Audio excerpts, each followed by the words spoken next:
Mathieu, monsieur Baudemer, ça va? Comment allez-vous? Ça va. Chez toi, tu nous invites chez toi aujourd'hui. Ouais. Ça fait longtemps? Pas si longtemps que ça.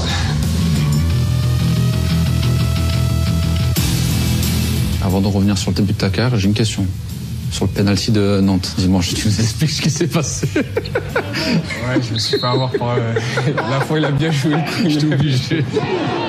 Et bon, c'était pour l'anecdote. Derrière, t'as marqué un super but, plein de maîtrise, plein de techniques comme on connaît. L'OM, est-ce que tu penses justement c'est pas le meilleur moment de les prendre? Là, depuis 2-3 matchs, c'est un petit peu en difficulté. Oui, je pense qu'ils traversent une période un peu difficile. Après, eux comme nous, c'est un match en retard, c'est des points à prendre pour être voilà. On va chez eux aussi avec l'ambition de gratter des points. J'aimerais faire surtout un retour sur un petit peu l'ensemble de ta carrière, te connaître un petit peu plus, que tu nous dévoiles un peu des petits secrets. On sait que t'es quelqu'un qui parle pas trop à la presse, qui aime pas trop ça. Déjà, dans un premier temps, nous expliquer pourquoi être parti à Chelsea très tôt et pas avoir terminé ta formation à Lens. C'était un peu compliqué pour les jeunes de signer pro déjà, et surtout d'être intégré dans le groupe pro. Après voilà, j'ai pris cette opportunité parce qu'à Chelsea on me donnait l'opportunité d'être professionnel aussi. Mais voilà, après comme j'ai toujours dit, j'ai aucun regret. Et malgré la façon dont je suis parti, Lens, ça a toujours été un club qui comptait énormément pour moi. La preuve, aujourd'hui, j'ai eu la chance de revenir, j'ai pas hésité. T'es annoncé comme le meilleur joueur de cette génération-là. Est-ce que t'es pas un petit peu déçu que Chelsea t'ait pas donné? En plus, Ancelotti était très élogieux envers toi.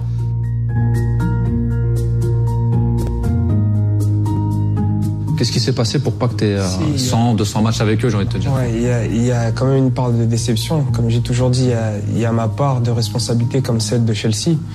Mais après, surtout, à cette période-là, chaque fin de saison, j'avais des compétitions européennes ou des tournois avec l'équipe de France. Je peux pas te dire s'il y a eu une année où on a gardé le même coach. Ouais. Donc à chaque fois, c'était reviens faire tes preuves. Des fois, je devais quitter les stages de préparation avec la sélection pour passer une semaine ou deux avec le groupe pour que le coach puisse me voir. Donc voilà, après un coach quand il arrive, il doit faire ses preuves aussi, donc il peut pas non plus se dire voilà, lui c'est un jeune prometteur, je vais le lancer directement. Est-ce que dans tes choix de carrière, est-ce qu'il y en a une où tu dis j'aurais jamais dû aller là-bas, c'était vraiment une erreur? Alors le seul club que je regrette, c'est Bolton. C'était vraiment forcé, je devais retourner à Fulham où ça s'était plus ou moins bien passé. Et au final, à cause du salaire que demandait, tout ça, Fulham a changé d'avis au dernier moment. C'était Bolton où tu restes en réserve. Du coup, je me suis dit, je vais quand même aller à Bolton. Donc voilà, je me retrouve là-bas et premier match, voilà, ça se passe bien. Après, je joue plus. On me reprochait de vouloir jouer au ballon et de pas trop balancer le ballon. Ouais, je me suis dit, ok, moi demain, si je rentre à Chelsea, je vais dégager le ballon, je vais me retrouver limite licencié. Même c'est pas ton jeu. Voilà, c'est pas mon jeu. Donc voilà, j'ai vite compris que c'était une grosse erreur et que j'allais subir. Après, j'ai enchaîné les prêts. Voilà, après Chelsea, quand tu réussis pas un prêt de prêt, on te balade à droite à gauche. Comme beaucoup de joueurs surdoués, entre guillemets, on t'a collé une étiquette de joueur un petit peu, des fois, ingérable, caractériel, et puis les prêts... Voilà, c'est justement à Dijon que ça a commencé. Parce que j'ai refusé certaines choses qui ont fait qu'on m'a fait passer pour un fou, je peux le dire, mais c'était pas du tout le cas. Je vais à Vitesse Arnhem et ça se passe super bien. Là. Du coup, moi je me dis, je peux enchaîner 2 saisons au même club, c'est parfait. Comme ça, après, j'aurai sûrement une porte de sortie à la fin de saison. Du coup, je reviens et je pense que je me blesse. Je me blesse pendant la préparation aux Ischio, exactement, aux Ischio, et on avait les barrages pour l'Europa League. Du coup, le coach, il me dit, essaye de revenir pour le match, tout ça, blablabla. Du coup, je donne le maximum pour revenir. Je reviens pour le match. Je commence le match. Je commence super bien. Mais malheureusement, je me reblesse au même endroit. Ça relâche. Et après, j'ai plus joué. Sans explication. Sans explication. J'ai plus joué jusqu'au... un mois avant la période de transfert. Je me retrouve à la Lazio. À la Lazio, c'est prêt avec option d'achat. Du coup, je me dis, je m'en sors quand même bien. Je passe de Dijon, Vitesse Arnhem, Lazio qui met un prêt avec... Voilà, pour quelqu'un qui n'a pas beaucoup joué. Et j'arrive là-bas, je joue 20 minutes. Et à la fin du prêt, on me dit, on veut t'acheter... après avoir joué 20 minutes. On veut t'acheter et on veut lever l'option d'achat. Je dis, ok, pas de problème, mais non, merci. Et c'est là, après, je vais au Rayo, je fais une grosse saison. Et voilà, après, à partir de ce moment-là, mon mental, il était... tout était carré. Quand tu vas en Espagne, justement, au Rayo, où tu vas passer 2 fois, tu as fait la Corne aussi, à Séville, est-ce que tu penses que c'est le championnat qui te correspondait le mieux par rapport à tes qualités? C'est surtout Paco Gémez. C'était un peu le Guardiola du Barça. Et tu jouais quel poste? Dans l'axe ou sur le côté? À droite. À droite et à gauche. Voilà, mais j'étais libre.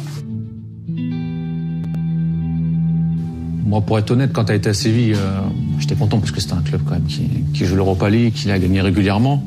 Et j'ai pas compris pourquoi ça n'a pas matché. À ce moment-là, pour être honnête, je vais bien vous raconter ce qui s'est passé. Avec le Rayo, les 2 derniers matchs de la saison, je les joue pas. J'ai eu une blessure au niveau de la cuisse. Bref, le club m'achète sans savoir que je suis blessé. Il savait que j'étais en soins à Chelsea à ce moment-là. Parce que là, quand tu arrives à Séville, t'es transféré. Tous les clubs que tu nous as cités, voilà, exactement. C'est que des prêts. Chelsea te gardait quand même en espérant qu'un jour tu reviennes. Voilà. Et là, c'est vraiment la première fois où tu n'appartiens plus à Chelsea. Et après, je pense que le coach n'était pas au courant de la durée de la blessure. Bref, ça s'est regardé bizarrement. J'ai compris qu'il y avait quelque chose de pas net dans tout ça. Ça commençait mal. Je me dis, je quitte Chelsea, ça recommence. Je me dis, bon, c'est pas grave. Premier match de prépa, on joue contre Watford. Je fais une très bonne entrée. Le coach, il est très content. Il dit, voilà, c'est exactement ce dont j'avais besoin. Tout ça. Quand on joue contre l'Éventé, je pense. Et au bout de 20 minutes, je frappe un corner. J'étais censé le mettre plus ou moins au 2e poteau. Le ballon, il fait ça. Boum, boum, boum. Il veut pas se lever. Et je sens comme une brûlure à ce niveau-là. En fait, c'était dû aux entraînements. Et du coup, le lendemain, on me dit, ouais, t'as rien, c'est mental. Je me dis, bon, je viens d'arriver, je vais pas... pas dans les problèmes encore. Voilà, je vais pas faire de problème, je vais rien dire. Une semaine, elle passe, on me met arrière gauche à l'entraînement. Bon, déjà là, ça commence à m'énerver. Je me dis, bon, je vais garder mon calme, mais ça commence à m'énerver. J'ai rien à faire là, mais c'est pas grave. On me dit, ouais, c'est pour courir. Je lui dis, il y a avant et après les séances pour ça, mais c'est pas grave, pas de problème, je vais arrière gauche. 1 jour, 2 jours, ça passe comme ça. 3 jours, il continue à me mettre arrière gauche. À un moment, il me met 6. Gamero, il rigole, Makelele. Bon, c'était mes potes et tout, mais ça fait mal, tu vois. Moi, j'ai envie de jouer et on est là, on me met 6 arrière gauche, j'ai rien à faire à ces postes-là. C'est arrivé il y a pas longtemps. Voilà. C'était Emery. Hein. Ouais. Et ouais, du coup, je faisais mes séances à ces postes-là. Du coup, comment tu veux que je te prouve quelque chose? Voilà. Après, je joue en coupe, ça se passe bien. Je rentre contre le Betis, je marque un but. Et après ça, plus de signe de vie, je suis plus là. Même coupe, les matchs de coupe d'après, plus dans le groupe. Même dans le groupe, même pas dans le groupe, sans explication. Du coup, je vais le voir dans son bureau. Je lui dis, coach, c'est comment? Il me dit, ouais, j'arrive pas à te cerner, tout ça, je sais pas quoi. Je dis, je suis venu ici pour que vous essayez de m'étudier ou pour qu'on essaye de gagner des matchs ensemble. Il me dit, oui, mais c'est compliqué. Je dis, ok, pas de problème.